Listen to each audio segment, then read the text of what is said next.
আসসালামু আলাইকুম এভরিওয়ান, চলে আসলাম নতুন একটা ভিডিও নিয়ে। তো সবাই কেমন আছেন? আমি আছি আলহামদুলিল্লাহ ভালো। তো আজকে আমি সিম দিয়ে মাছের পেটি বড়ি রান্না করব।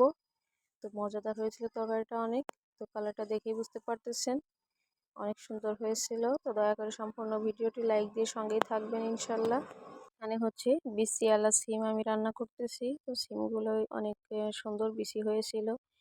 সিমগুলো আমি আস্তায় রেখেছি, দুই সাইডটা থেকে শিরাগুলো বের করে নিয়েছি। আর সিমটা এক সাইডে একটু কেটে নিয়েছি। আর এই যে টমেটো নিয়েছি দুইটা। তো এখন আমি এর মধ্যে কিছুটা আলু অ্যাড করব। তো আলু দিব, এই যে নতুন আলু 4টা দিয়ে দিব। তো এগুলাও আমি কেটে নিয়েছি, এই যে দেখুন কেটে এই যে মানে একটা সাইড একটু সিমের একটু হালকা কেটে রেখেছি যাতে মশলাটা ভিতরে যায়। এই সাইজের সিমগুলো আমি মানে আস্তই রান্না করি। তো এখন সিম আর আলুটা সুন্দর করে পানি দিয়ে ক্লিন করে নিব। তো প্রিয় আপুরা, যে যেখান থেকে ভিডিওটি দেখছেন অবশ্যই লাইক দিয়ে সম্পূর্ণ ভিডিওটি দেখে যাবেন। এখানে আমি জিরা আর কিছুটা পাকা মরিচ বেটে নিচ্ছি। তো আমি অলওয়েজ মশলাটা বেটেই রান্না করি। তো এখন এর মধ্যে পেঁয়াজ আর রসুনটা দিয়ে দিয়েছি, এগুলাও আমি বেটে নিচ্ছি। তো এই পর্যায়ে আমার মশলাটা প্রায় বাটা শেষ হয়ে আসছে। আমি এখন তরকারিটাও সুন্দর করে ধুয়ে নিয়েছি। আর এইখানে নিয়ে নিয়েছি কয়েক টুকরা মাছের পেটি, আর একটা ছিল বড় মাছের টুকরা, ওটাও আমি 2 টুকরা করে নিয়েছি। আসলে সিম তো লম্বা লম্বা, এই জন্য মাছের পেটিগুলো ওর সঙ্গে মানাবে, এই জন্য এখানে একটু মরিচের গুঁড়া, হলুদ গুঁড়া আর লবণ দিয়ে দিয়েছি। এটা দিয়ে আমি মাছটা ম্যারিনেট করে নিচ্ছি। তো তো এই যে সুন্দর করে কিন্তু আমি মাছটা মাখিয়ে নিচ্ছি, কিছুক্ষণ রেখে দিয়ে মাছটা ভেজে নিব। আর এখানে চলে আসছি কড়াইতে মূল রান্নার জন্য। তো কড়াই পানিটা গরম করে নিয়ে আমি পরিমাণ মতো তেল দিয়ে দিয়েছি। তো তেলটা গরম করে নিয়ে আমি এর মধ্যে যে বাটা মশলাটা বেটে নিয়েছিলাম ওটা দিয়ে দেব। তো তেলটা দেখুন সুন্দর কিন্তু গরম হয়ে এসেছে। আর এখন মশলাটা আমি দিয়ে দিয়েছি। আর এখন এই পর্যায়ে মশলাটাকে আমি একটু হালকা ভেজে নেব। তো এই যে মশলাটা কিন্তু ভেজে নিচ্ছি নেড়ে চেড়ে। তো আমার রেসিপিগুলো একবারেই চেষ্টা করি সহজে করার জন্য। তো এখানে কিন্তু আমি মশলাটা ভালো করে একটু নেড়ে চেড়ে নিয়েছি। আর এখন দিয়ে দিলাম স্বাদের জন্য লবণ, আর দিয়ে দিলাম কালারের জন্য হলুদ গুঁড়া, আর একটু ঝাল বাড়ানোর জন্য দিয়ে দিলাম মরিচের গুঁড়াটা। তো দিয়ে আমি আবারও সুন্দর করে নেড়ে চেড়ে মিক্সড করে নিচ্ছি মশলাটা। তো এই পর্যায়ে মশলাটা আমি সুন্দর করে নেড়ে চেড়ে একটু ভেজে নেব। আর দিয়ে দিচ্ছি একটু ধনিয়ার গুঁড়া। তো ধনিয়ার গুঁড়াটা দিয়ে আমি আবারও নেড়ে চেড়ে মিক্সড করে নিচ্ছি মশলাটা।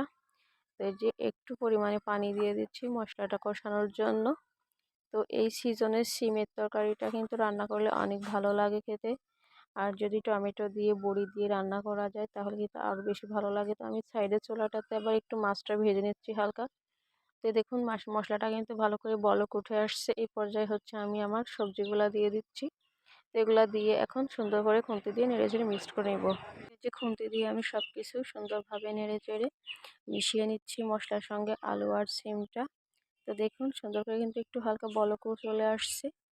তো এই পর্যায়ে এসে যে কথাটা বলবো, যদি আমার ভিডিওতে কোনো নতুন বন্ধু আসেন তাহলে অবশ্যই আমার চ্যানেলটা সাবস্ক্রাইব করে বেল আইকনটি বাজিয়ে রাখবেন। তো বেল আইকনটা বাজিয়ে রাখবেন যে প্রত্যেক দিনের ভিডিও আপনার ফোনে চলে যাবে। তো এখানে আমি টমেটো 2টা কেটে এখন দিয়ে দিলাম। তো দিয়ে আমি সুন্দর করে নেড়ে চেড়ে টমেটো আলু আর সিমটা একটু নেড়ে চেড়ে মিক্সড করে নিচ্ছি। আর এই পর্যায়ে আমি সাইডে কিন্তু মাছটাও ভেজে নিচ্ছি। তো এই যে সিমের তরকারিটা এখন কষানোর জন্য একটু পরিমাণে পানি দিয়ে দিচ্ছি। তো পানিটা দিয়ে আমি সুন্দরভাবে সমস্ত কিছু একসঙ্গে নেড়ে চেড়ে করে নিচ্ছি। তো এই যে আমার তরকারিটা কিন্তু সুন্দর একটা কালার আসছে। তো কালারটা কিন্তু মাশাআল্লাহ অনেক সুন্দর লাগতেছিল। তো এখন দেখুন বলক উঠে গেছে। আমি কিছুক্ষণ ঢাকনা চাপা দিয়ে ঢেকে রেখেছিলাম। এই যে দেখুন আমার তরকারিটা পানিটাও কিন্তু অনেকটা শুকিয়ে আসছে। তো আমি কিন্তু সুন্দর করে নেড়ে চেড়ে নিচ্ছি যাতে নিচে লেগে না যায়।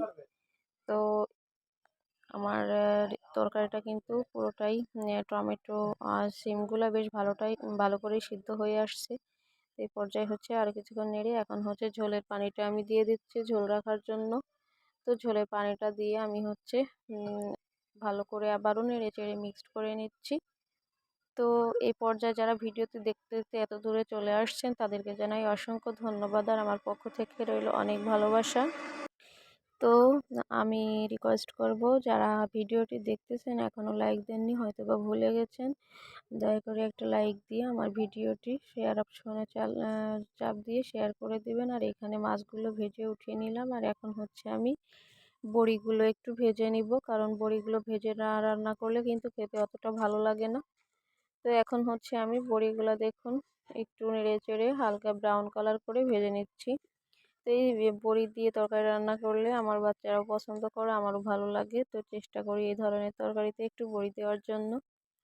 তো যাই হোক আমি হচ্ছে মাছটা দিয়ে দিয়েছি আর হচ্ছে সুন্দরভাবে একটু নেড়ে চেড়ে আবারও ঢাকনা চাপা দিয়ে রেখে দিলাম। আর ওদিকে কিন্তু আমার বড়িগুলো আমি ভেজে নিচ্ছি। তো ঢাকনা চাপা দিয়ে কিছুক্ষণ ঢেকে রেখে সুন্দর করে তরকারিটার বলক উঠিয়ে নেব, যাতে করে তরকারিটা ভালোভাবে সিদ্ধ হয়ে যায় আর খেতে মোটামুটি ভালো একটা মানে স্বাদ হবে। এদিকে খেয়াল রেখে আমি তরকারিটা অনেকক্ষণ ঢেকে রান্না করে নিয়েছি। আর এই পর্যায়ে ঢাকনাটা তুলে আমি আপনাদেরকে দেখাচ্ছি আমার তরকারিটা কিন্তু বলক চলে আসছে। এখন হচ্ছে একটু নেড়ে চেড়ে নিচ্ছি, কারণ একটু নেড়ে চেড়ে না নিলে তরকারিটা নিচে বা উপরে দুরকম থাকবে, এজন্য উপর নিচ সুন্দরভাবে নেড়ে চেড়ে নিলাম। আর একবার পুরোপুরি সুন্দর কিন্তু তরকারিটা বলক চলে আসছে। আমার তরকারিটা কিন্তু অনেকটাই শুকিয়ে আসছে ঝোলটা। এ পর্যায়ে হচ্ছে আমি বড়িগুলা দিয়ে দিলাম। তো আমার বড়িগুলা মানে নামানোর একটু আগ দিয়ে দিতে হয়, এর জন্য তো বড়িগুলা দিয়েও আমি হচ্ছে আবারও খুন্তি দিয়ে সুন্দরভাবে নেড়ে চেড়ে মিক্সড করে নিলাম। তো এখন হচ্ছে আরেকটু ঢাকনা দিয়ে ঢেকে রেখে দেবো, যাতে বড়িগুলা ভালোভাবে সিদ্ধ হয়ে যায়। তো দেখুন আমার তরকারির বড়িগুলাও কিন্তু একটু বড় বড় হয়ে আসছে আর তরকারিটা কিন্তু প্রায় হয়ে আসছে। তো আজকের রেসিপিটি কেমন লাগলো অবশ্যই কমেন্টে জানাবেন। আর এখন হচ্ছে দিয়ে দিলাম একটু ভাজা জিরার গুঁড়া। তো দিয়ে আমি হচ্ছে টিপে টিপে তরকারিটা একটু সুন্দরভাবে চেপে চেপে মশলাগুলো আমি মিলিয়ে নিলাম। আর এই মুহূর্তে হচ্ছে আমি তরকারিটা চুলা থেকে নামিয়ে সুন্দর একটা বাটিতে পরিবেশন করে নিচ্ছি দেখুন। তো এই যে আমার তরকারিটা দেখুন মাশাআল্লাহ কতটা সুন্দর একটা কালার আসছিল, কি বলবো, আসলে খেতেও অনেক মজা হয়েছিল। আমি কিন্তু অল্প মশলা দিয়ে রান্না করি, চেষ্টা করি অল্প মশলা দিয়ে একটু সুস্বাদু করে রান্না করার জন্য, খুব ভালো লাগে খেতে। তো আজকের ভিডিও পর্যন্তই, দেখা হবে অন্য কোনো ভিডিওতে। আসসালামু আলাইকুম, আল্লাহ হাফিজ।